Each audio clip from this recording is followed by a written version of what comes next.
Hello and welcome to the Mitre 10 Cup Show. And yes, we'll also talk Farah Palmer Cup as well. But I must admit, we're not going to do the Heartland Championship. But yes, definitely Mitre 10 Cup. Hi, I'm Paul, the guy behind DrivingMaul. We'll go through all the round 9 action and we'll look forward to round 10. I say we'll touch in on the Farah Palmer Cup as well. And to join me to go through all of that, as I say it's the one, the only, the great, the fantastic Mr. Stephen Harris. How are you doing, sir? Oh, very good. Thank you, Paul. And once again, a privilege and a pleasure to be talking about the heartbeat and soul of New Zealand rugby, the Mitre 10 Cup.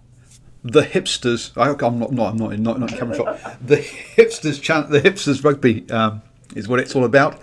The the heartbeat. So we kicked off on Thursday night with Counties versus Hawke's Bay.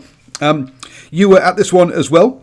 Watching with your watching your nephew play, and the first half, well, not so much a story of scoring tries as disallowed tries, really. Yep, and I was about to say, Paul, the odd one that shouldn't have been awarded as well. That shouldn't have been. Yeah. Oh, really? Which one do you think shouldn't have been awarded? Oh, I think the Ash Dixon try was very, very suspicious.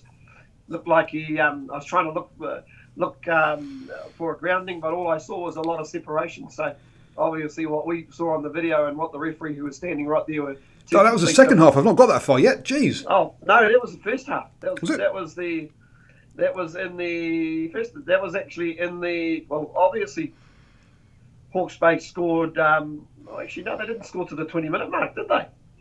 I'm looking at totally the wrong game. That's why. Oh, I'm looking at Bay of Plenty versus Manawatu 2. That had lots of disallowed. Oh, dearie me. Sorry, folks. I'm just. I've been to 7 games this weekend. 4 in the Mitre 10 Cup, 3 in the Farah Palmer Cup, and trying to remember which bits go where has been really kind of difficult. Sorry. But yeah, Counties Bay of Plenty. So yeah. Tom Parsons, Counties versus Hawke's Bay. Hawke's Bay, pulled out. They got those two scores. Tom Parsons, the line out maul, as you say, you couldn't really see the some questions as to what was going on. But are you happy with Ledger as a fly half? Because he got some. He got charged down, didn't he? And Hawke's Bay really could have scored in that early on, really. Oh, very much so. I mean, the Legend to me looks the sort of play. It looks a good utility who can play pretty much from first 5 out to centre. I just kind of wonder about some of the service that he was getting as well. I mean, to say he's throughout the season he's always looked to spark something for Counties Manukau. I can remember a nice little wraparound run that he did against when they were playing in one of their home games, and they really should have scored. So he does create a lot of opportunities because he does run at the line. But I think the real big problem for Counties and Counties Manukau, and the reason they couldn't get any traction, they just couldn't win a line out to save themselves, Paul. Yeah, no, I counted 9 line outs in the entire game that they missed. Which was, as you say, we can talk all we like about the kind of other things that were going on in this game. The rain, we had the yellow card as well. How much the referee got involved in, or how much the players required the referees to get involved by just silly mistakes the whole time. It's really stop-start in that second half. But at the end of the day, if you lose 9 line outs, you deserve to lose, full stop. Everything else doesn't really matter. Absolutely, and Hawke's Bay were the total polar opposite, where they were hitting their line-outs all the time. Unfortunately for Hawke's Bay, they would every now and again come up with an error, but they just, those 2 tries in the first half, and with that precipitation around, those 2 tries were like gold.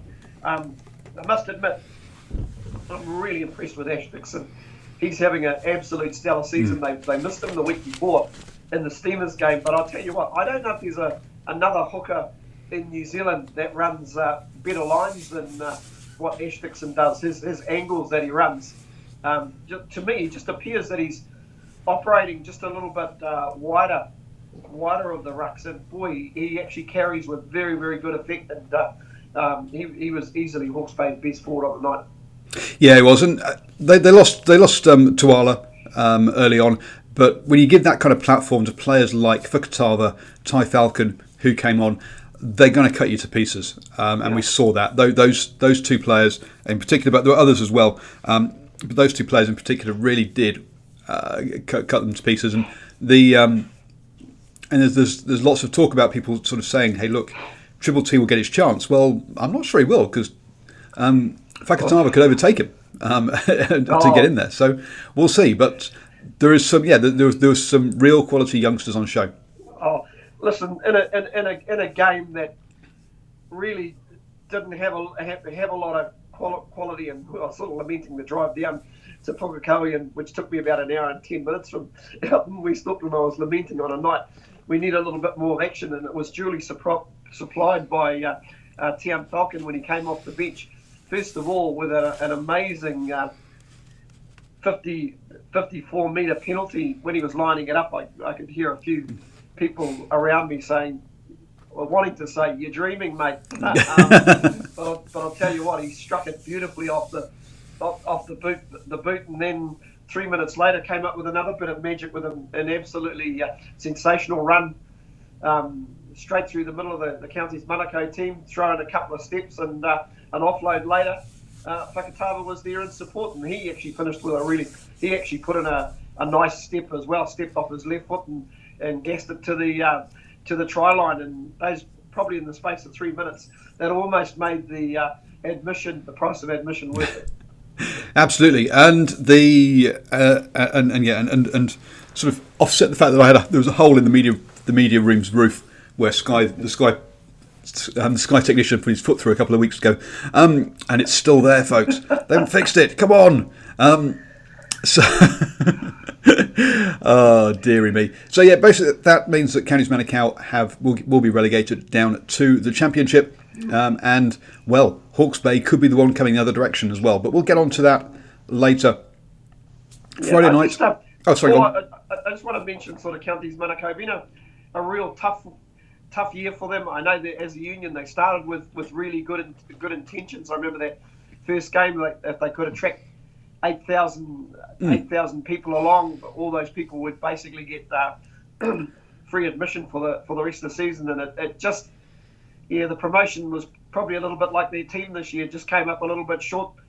You've got to say there were times that they actually, I think up front they did well, but really I don't think they got any traction going through their midfield, which is a shame, because they've had a couple of good outside backs, and in terms of somebody like Chris Kurandrani and Callaway, they all looked handy. Interestingly enough, I was told by a little bird, Chris Kurandrani is signed for the Hurricanes. Oh, sorry, beg your pardon, for the Highlanders in 2020. Is that correct, Paul?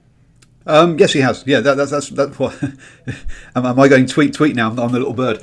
So the So yes, no, it's interesting. Yeah, so Kieran Drani, it's interesting. He's going down to the Highlanders, and when you think about who the Highlanders are losing in players like sort of Ben Smith, Naholo, they've lost. I've gone blank. He's a target player. So I was going to say Fadders as well. Actually, Fadders as well. Tavita Lee, Fadders. Yeah, they've definitely lost a few. So they've got a lot of gaps to fill, and I think there's also the two Otago wingers that are going really well. We'll get to them later, Nariki and Bilamoni Koroi. See, I'm pretty sure they'd love to get their hands on those guys, but I think those guys might be tied up along with Scott Gregory with the Sevens program in 2024. Yeah, it's interesting. We'll talk about we'll talk about other Sevens players, but they definitely were on show this week. Moving on then to there's another player as well who had a contract, and I've gone blank at County. Anyway, doesn't matter. We'll get back to that later. Harbour versus, if I remember that is Harbour versus Wellington. Now, this was a bit of an upset. I mean, Wellington have been showing. I mean, they've not been having big scores, but they've been showing that they can that they can win. Harbour have been sort of there or thereabouts, bubbling along mid-table quietly. But they came out in this first half 32-8 at half time. A really strange one to me, to be honest, because we had the scrum doing really well, and Carl Tuanakafi scoring early, and then Harbour's scrum giving up a penalty that lets Wellington back into it. So it was all a bit random at that, and you think that you're going to get scrum dominance from Harbour, but the Wellington forwards actually stood up there, which is a bit of a surprise for me. Yeah, listen, strange old game. Obviously, 32-8 at half time. It was almost like Harbour were doing a Wellington, just playing so much good rugby and smart rugby. You throw in there a couple of really good kicks as well, which saw Bryn Hall dance down the touchline with a good kick.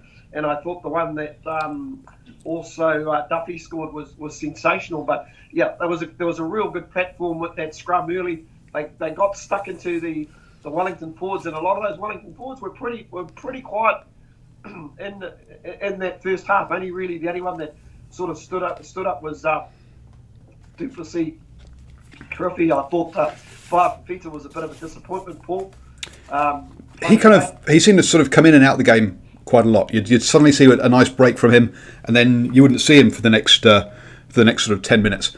But it was all down the right hand side of the attack. So yeah, it was Duffy, Stevenson, Bryn Hall to a certain degree, linking up together. The three of those guys showing their class down that right hand side to score all the points.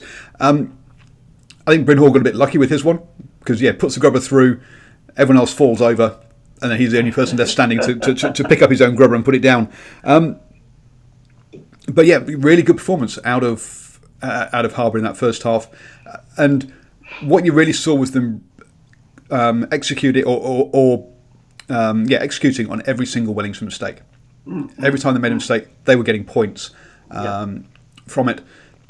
Come the second half, they lost the second half 10-26. So they really, Wellington really did come back into this one. Duffy bashed over for another try, but then after that, at 39-8, it was pretty much all one-way traffic in the other direction as Wellington came back. Players like Arso got one and got bashed up. I mean, it's a back line stacked with talent.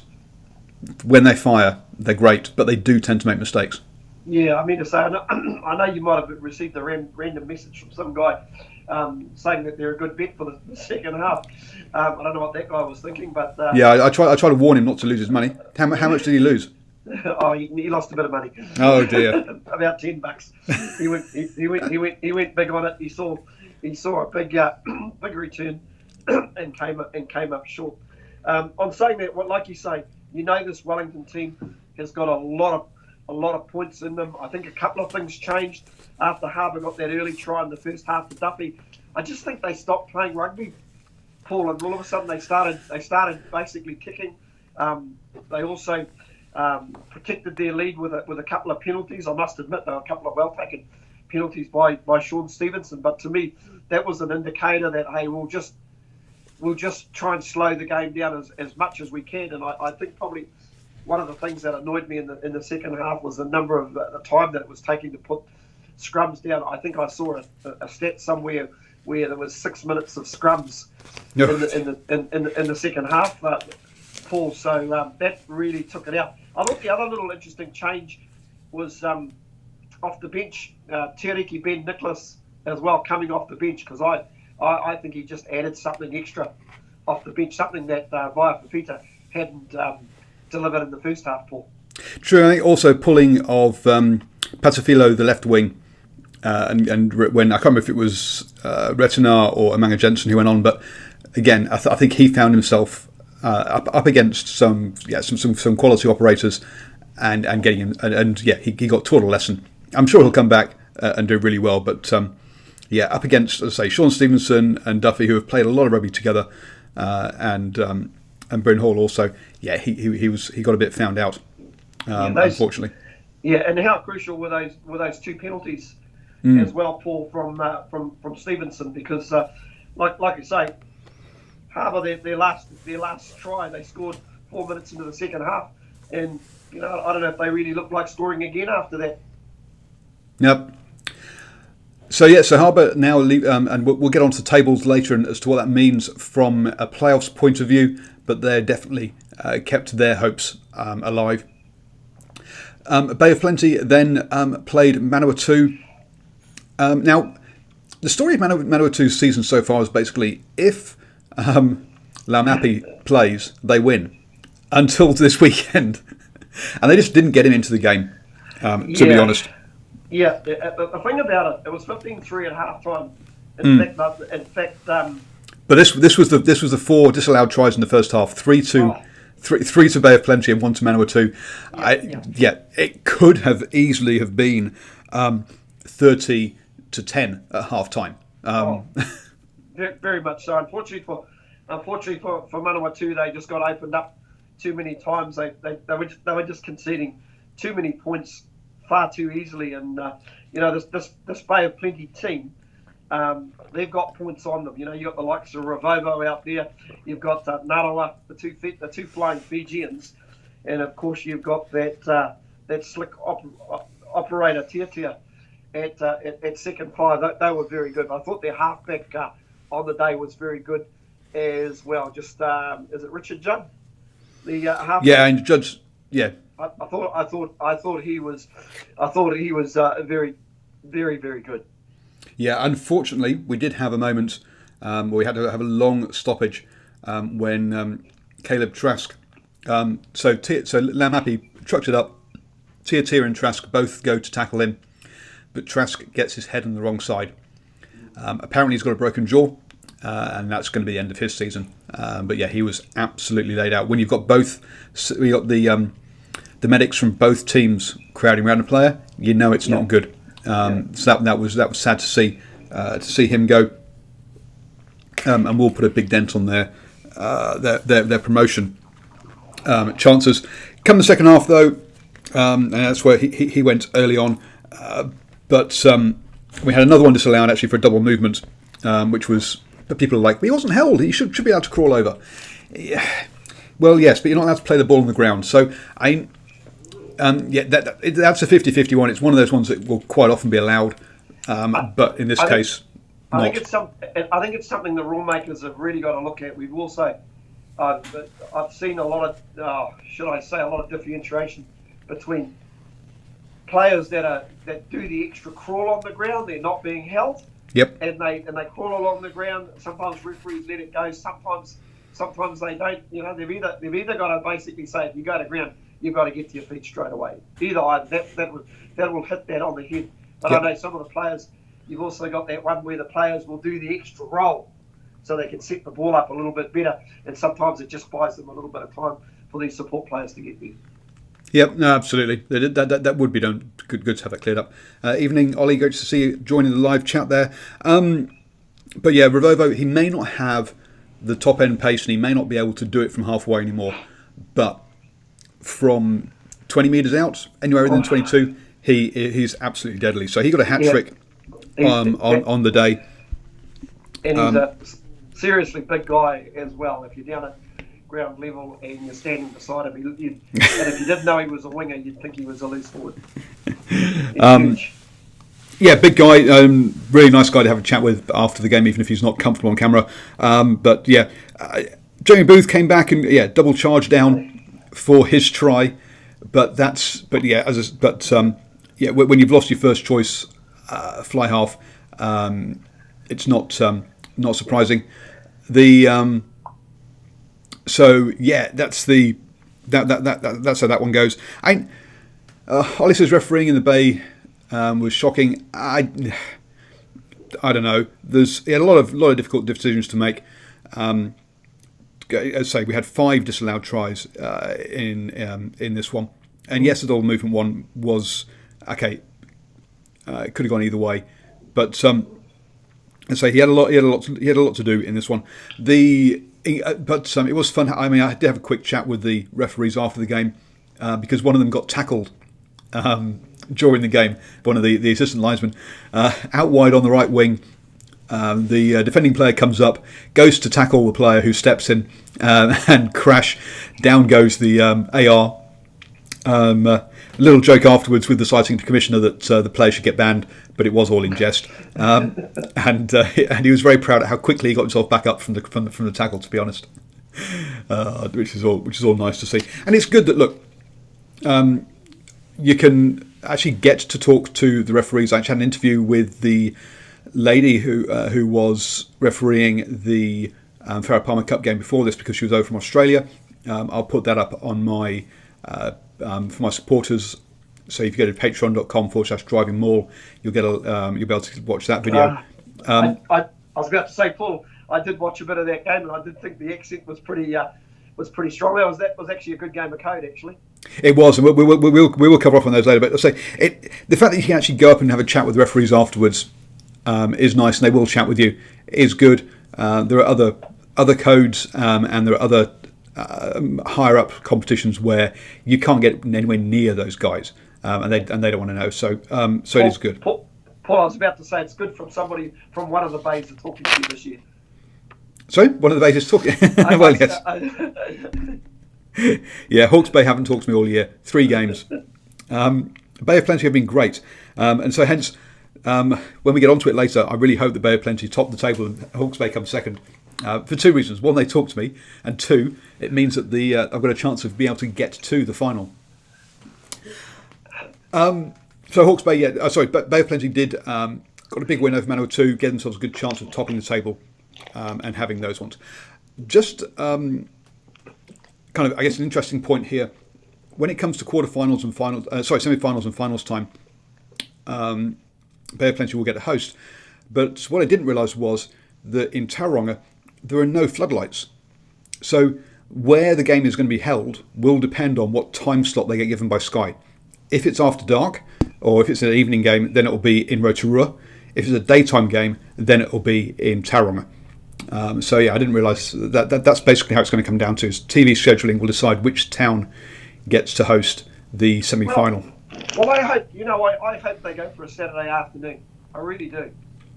Well, the way that it works... It means I can get there.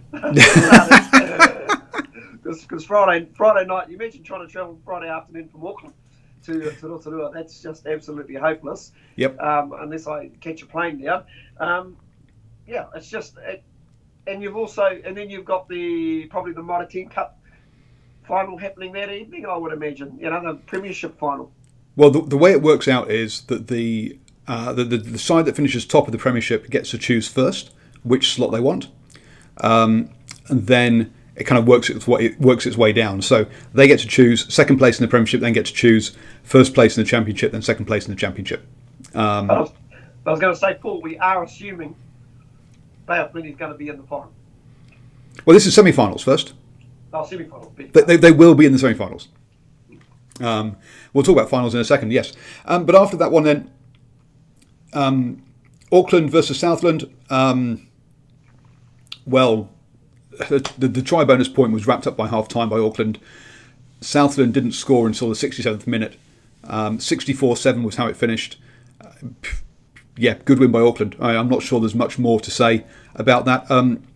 We had a new number 8, so Nora Kiriwani, who got his bonus point try, which was got his debut try, which was nice to see.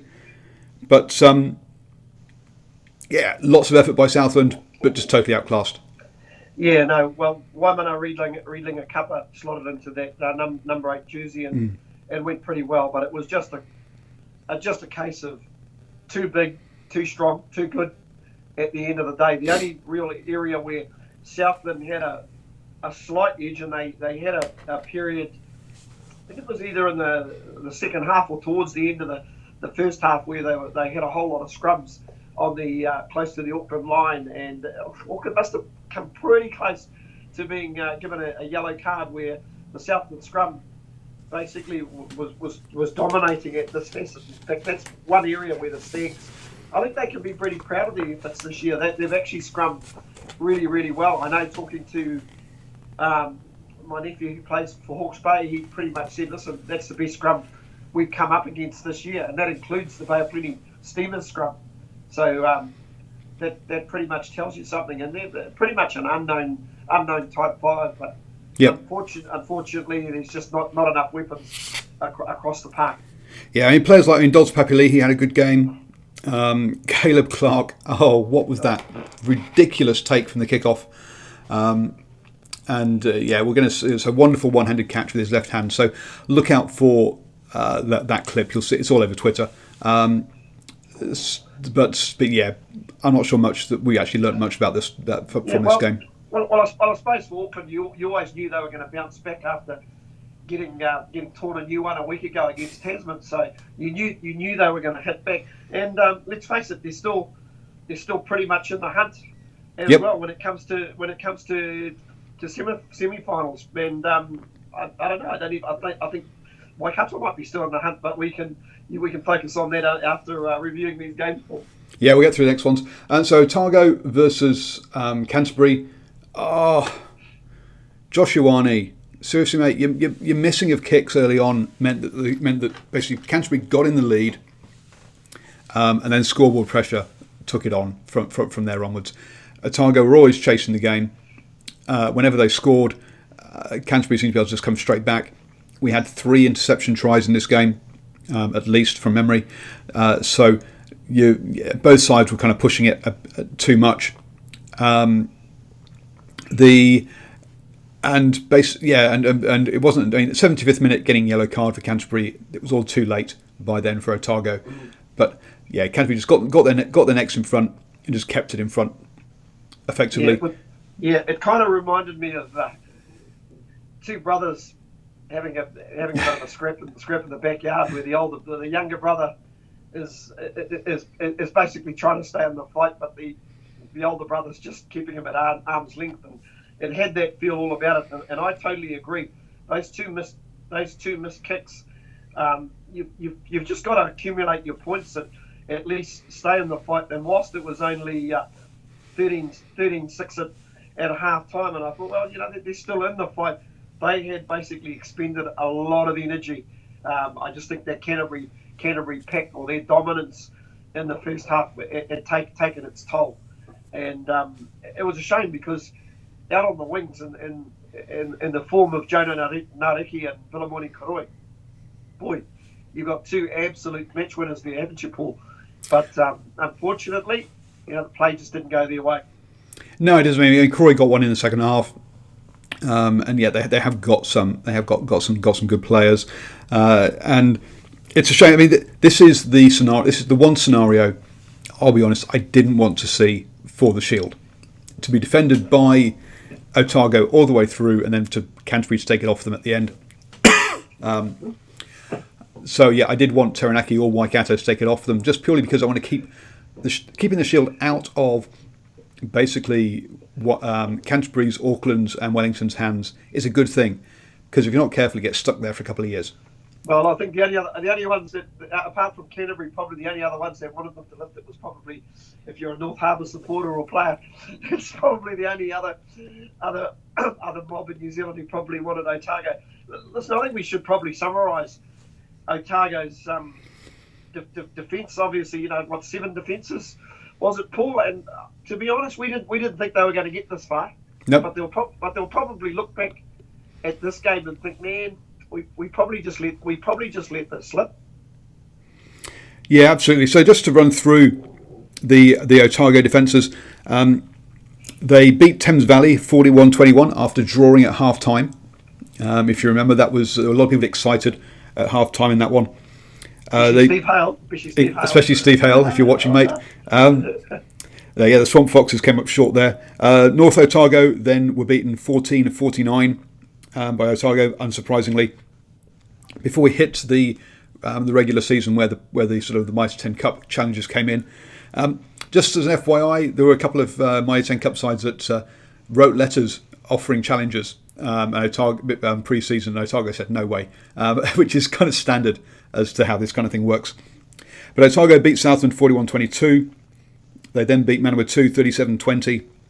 And then it got to the difficult ones that I thought they were going to struggle with. But they beat Taranaki 35-27. And then Waikato 45-35. So relatively comfortable wins across all of those, to be honest. And then just came up short against Canterbury in this last one.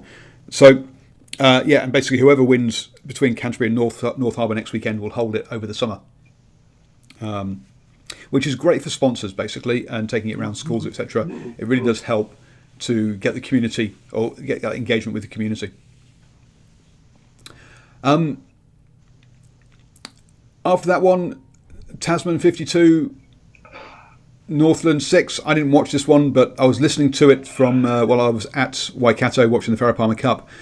You said before this that basically Northland were in this for the first half hour, and then the floodgates opened.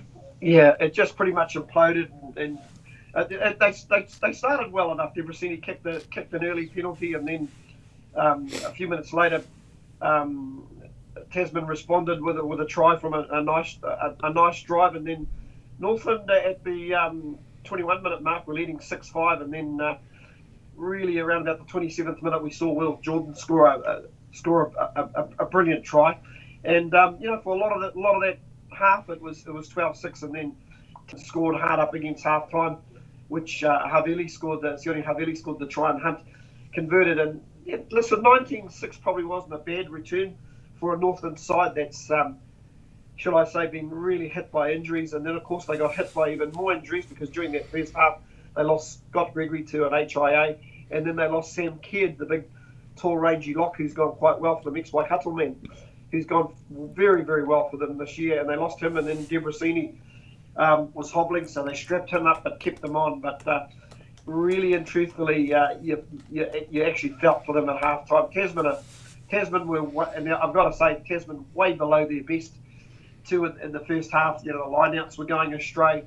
Northern were picking off some lineouts, but this Tasman team, they've really got so much quality, and the second half was not so much a possession, but they scored an early try 2 minutes into the second half to Jamie Spowett, and didn't score again until the 66th minute, and it was an absolute brilliant try. Northland hard on attack, they finally put a move together. Unfortunately, second five loses the ball, picked up by Will Jordan, and he scampers a good 90 metres for the try, and you could just pretty much see the deflation go right out of the taniwha, and it doesn't get any better when you can roll the likes of Wyatt Crockett off the bench as well. So, the scrum was only just struggling to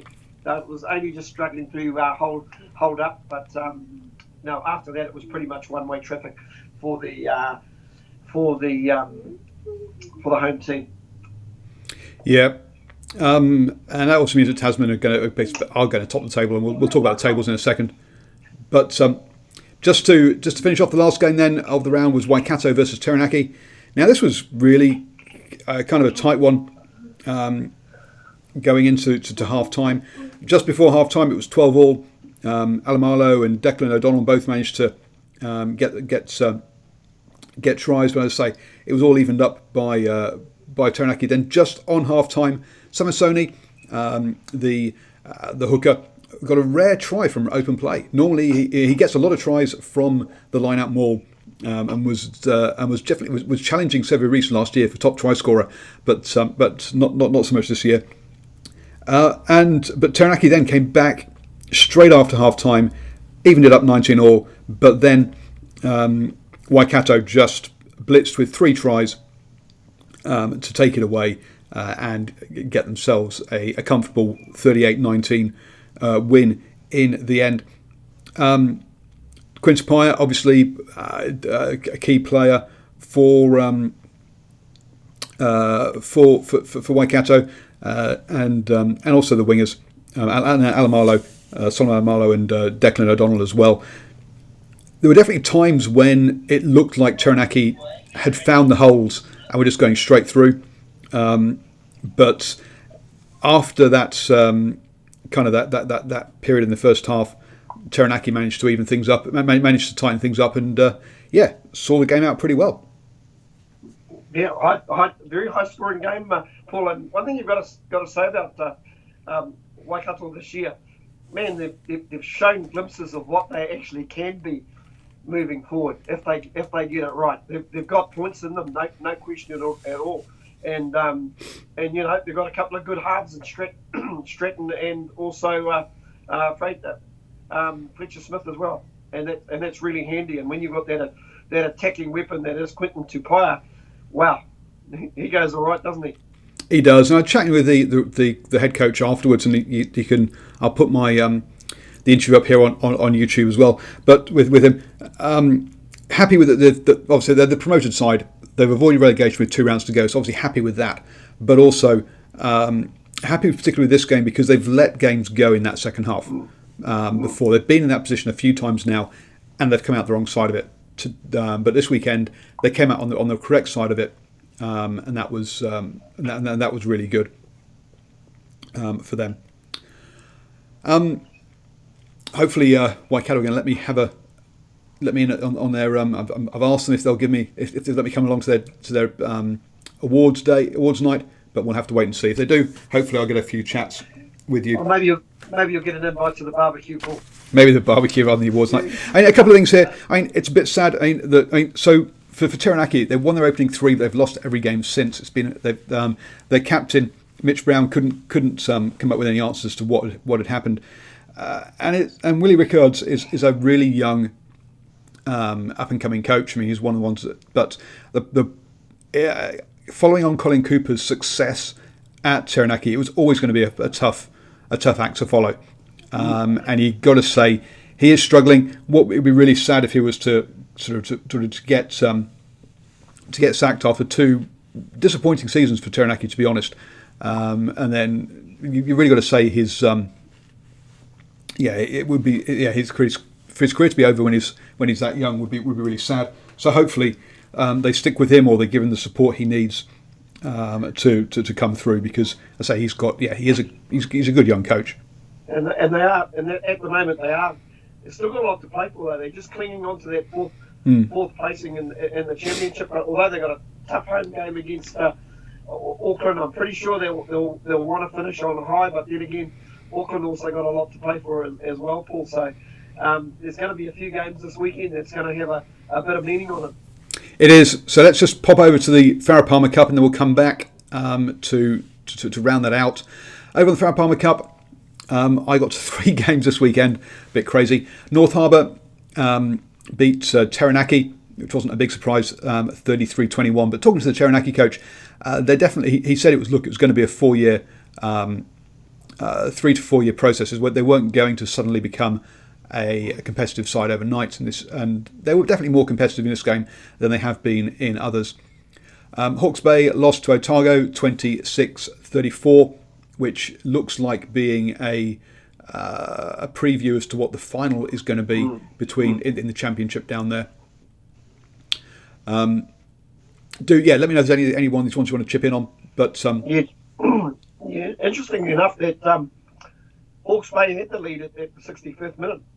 So with a quarter to go, they're up 26-24. But that was a good, strong finish from Otago. Yeah, absolutely. That probably is going to be the final in a couple of weeks' time. I've saw Bay of Plenty outmuscle Manawatu 30-17. I think I've talked about Manawatu before. That basically they just don't have the physicality at this level, and they've struggled this year. Yeah, I was going to say, Paul, there were some long periods in that match. Though Bay of Plenty down Manawatu. Very hard to break down. There was some good defence from the Manawatu team, but you just suspected Bay of Plenty just had a little bit more grunt up front when it really counted, and some good ball carriers. Yep. To boot. Both those, I got to interview both those coaches after the game. So if you want to have a chat, I'll put those up as well. Northland will be very happy to get their second win of the season over Tasman. 35-29, and this Northern team, third win of the season. Third win of the season, Paul. And it's their first, and this is their first season together. So they had a fantastic season to get there. Now, Stephen, we have a problem, or we have a quandary, because this puts Northland into the championship quarterfinals, making their game next Sunday a double header with the men. Wow! So that's the early game. That's the early game. So we'll see, have to see whether what time we're heading up for that game. Whether we make it in time for the ladies. We might actually head up a little bit early if we can, Paul. So we'll just see what time that kickoff is. Yep. Then you've got Auckland saw off Counties Manukau 38-31. Auckland having a really good season this season. Counties, have been in the final for the past 2 seasons, but not looking quite so strong this year. And then Waikato, came up against the strongest side in the competition and lost 5-45. Now look, there's no disgrace in that because look, the Canterbury women have won 5 of their games so far, and they were plus 173 points difference. So, look, folks, that's also Waikato are missing key players such as Chelsea Alley, who is their Blackfern first 5'8", who basically runs the show. So, good. There shouldn't be no disgrace in that result. So round 7 sees North Harbour versus Tasman in the Championship quarter-final. Counties Manukau versus which North Harbour should win, to be honest. Counties Manukau versus Waikato, which will go a long way towards deciding whether counties get into the playoffs. And I've just said, with Bay of Plenty facing Canterbury, who are their main challengers, counties should make it back in, and Waikato, with those injuries, are going to find that tough. Manawatu versus Wellington. Well, we've already said that Manawatu are struggling this season. They haven't won a game yet, so Wellington should win that one. And then Northern versus Taranaki. So North for in the quarter-final, which Northern should win, having beaten Taranaki earlier in the season. And that's for the right. So I think Northern would then go on to play Hawke's Bay in the semi-final. So Northern or Taranaki. And then North Harbour or Tasman will go on to play Otago Spirit in the semi-final of the Championship. 11:35 a.m. kickoff that game. Yep. Oh dear, that's going to be an early start. Looking at the Minor 10 Cup tables and games, then we've already mentioned that Tasman top the Premiership. They're on 43 points, 11 points clear of Wellington, who are only 2 points clear of Canterbury. Which means that Wellington's and Canterbury's games this weekend are going to be important for that home semi-final. Yeah. North Harbour on 26 points could overtake Canterbury. Let's be honest, if they beat Canterbury, because they play each other. Auckland on 24 points could catch North Harbour, and Waikato on 22 points could also, in theory, catch North Harbour. Only 4 points behind them. So, Counties Manukau are the only one in the Premiership who can't make the playoffs at this stage. On 11 points, they'll get relegated. So looking at those games, the sort of what we got, some Southern versus Bay. So that's the other one. So Taranaki versus Auckland. You already mentioned. Now Taranaki have to win that to ensure they get in the Championship playoff. I've gone Auckland by 7. How do you see that one going?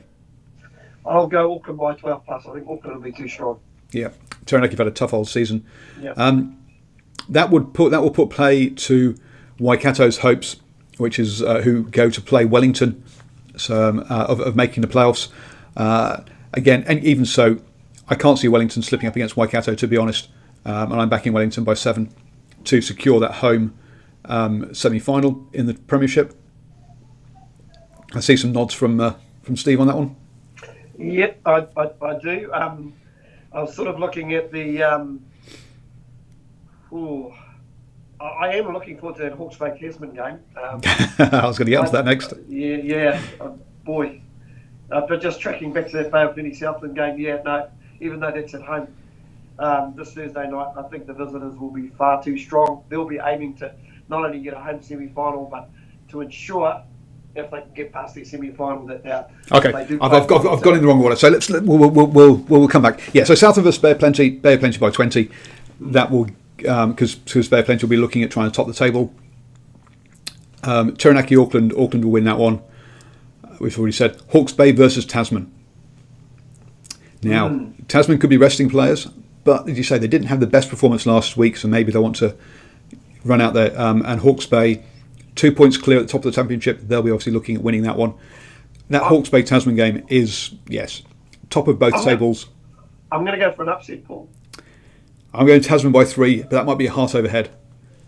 I'm going to go Hawke's Bay by 6. Whoa! Big. I know it's a really, really big call, but I I think Hawke's Bay have a pack of forwards that can just basically. I think they've got a pack of forwards that might be able to at least match Tasman, and I think that's where you can start.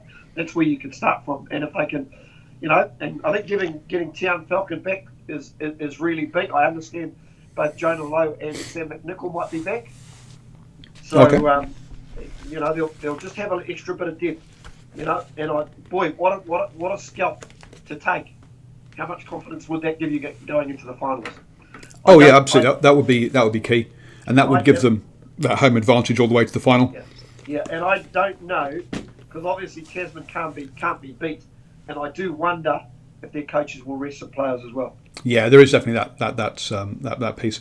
It's going to the Bay of Plenty coaches will be phoning up the Tasman coaches, telling them to pick their first choice team. That's for certain. Manawatu then host Counties Manukau. Manawatu on a decent set of form there. I'm backing Manawatu by 5, and with Teranaki's loss, that would sneak them into the playoffs in the championship. I'm with you. I'm with you on that. I think they'll sneak their way in because they're capable of playing some good code, and I don't think you can keep Nani Lamapi in check for a couple of weeks. I think Counties, what have they got to play for? They've already pretty much relegated. So I'm not too sure what their coaching staff, Suso, would be saying. What, you just go out and just throw it around and have fun? I don't know. You'd still want to finish on a high, wouldn't you? You'd want to, yep. But it's I'm not sure how. Yeah, I didn't get to talk to them unfortunately, so I'm not sure how they're feeling. Wellington Waikato we've talked about. I think Wellington will take that, and then Northland versus Otago. Otago have got nothing to play for either. They're 11 points behind Bay of Plenty and 7 points ahead of Taranaki, so they're going to finish third, whatever. And obviously the Ranfurly Shield has taken a lot out of them. Again, they might decide to rest a bunch of players whilst heading up to Northland. We'll have to wait and see, but I'm still backing Otago by 10. Yeah, I'm still going with you, and so is the TAB. They've got Northland at 4.30, Otago at $1.19. Yeah, unfortunately for the Taniwha, it's going to be one of those seasons. The only thing that they'll be trying to pick up is a bonus point, so that can get them level with Southland, and that means they don't finish bottom of the table. If Otago do rest a bunch of players, then Northland are in with a good shout. I thought Jack Deverson, I heard he got an ankle injury, so it's going to depend a lot on whether he's available or not. They've picked up a few more injuries as well. I believe Sam Keard is unlikely to play. I've also heard that Scott Gregory, depending on his HIA, might not play. So, yeah, it'll be a case of ring around and see if we can put a team together. Yep. So that Northern Otago game's the only game I can get to this weekend. Southland, Taranaki, Hawke's Bay, Manawatu, Wellington, all too far away for me to get to, unfortunately. So I'll be going to that one. And then the following weekend, hopefully I'll make the Bay of Plenty game, because obviously they will have a playoff at home. But again, Hawke's Bay, Tasman and Wellington, all too far for me to get to. So we're coming to the end of the season, which is, it's all a bit upsetting, really. We are. What are we going to do on a Monday night? Oh, dear me. So thank everyone who has joined us in the live chat. Thank everyone who has been joining us on the podcast as well. I will be putting up all my weekend post-match interviews, so do check those out. So I got to 7 games. There's quite a lot to get through there, including some really good names. So I've just gone blank. Blackfern's scrum half. Kendra Cottage. Kendra Cottage. So yes, got an interview with her as well. So yeah, some good names there. So look like. So have a look on. Look out for those, please. And join us next week for the round 10 roundup. And looking forward to the finals. Thank you, Stephen. Not a problem at all. Bid you farewell. Adieu.